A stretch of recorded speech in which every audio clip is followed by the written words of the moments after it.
Hi everyone, my name is Martin. I'm going to talk about our work on Itsy-Bits, fabricating and recognizing of 3D printed tangibles with small footprints on capacitive touchscreens.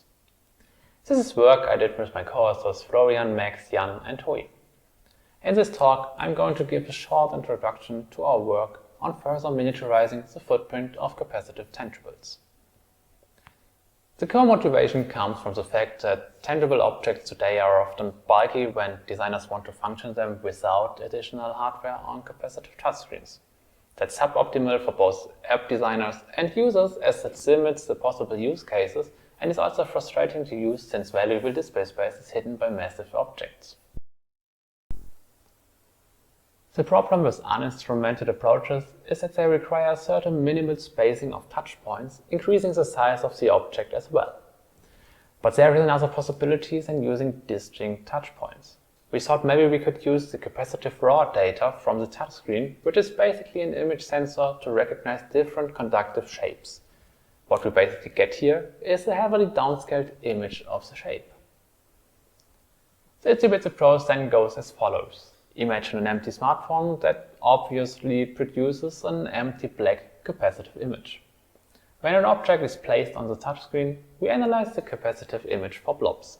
For each blob, we identify the object, its position and orientation, and also track the object on the screen. The main problem is, standard image recognition techniques work well for locating and tracking such white blobs, but are not an option for low-resolution shape and rotation classification. To tackle this problem, we decided to investigate different supervised machine learning techniques. But for these to work, we need a large dataset of images and correct labels. As the number of possible shapes is certainly infinite, we decided for a subset of 10 named shapes, some cut to be rotation variant. Since we also wanted to investigate the effect of physical size of each shape, we varied 4 different sizes which align to the size of standard capacitive pixels, which are roughly 4 × 4 mm big. To get ground truth data, with position and orientation of each shape on the screen, we printed multiple copies of each shape in all sizes, equipped these with an OptiTrack marker and performed a data collection study. So participants were instructed to place and fully rotate each object on the screen without constraining their location.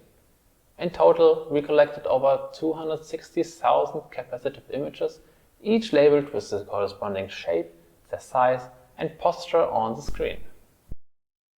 We tried different basic approaches ranging from support vector machines to random forests, but they all were not able to accurately classify the capacitive images. We ended up using a neural network that, after some convolution and pooling layers, divides into 3 branches. One for shape classification, one for size classification, and one for rotation regression. If we combine all 10 shapes in the bigger 3 sizes, we can recognize the shapes themselves with over 95%, their size with over 98%, and also estimate their rotation with an error of 6.5 degrees.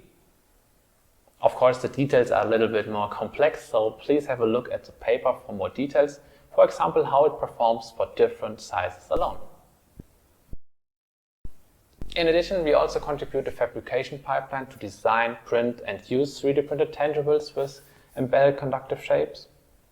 All users need to do is load a model, create a structure for later grip the object, and the tool then automatically adds the conductive shape to its bottom and all the required wiring.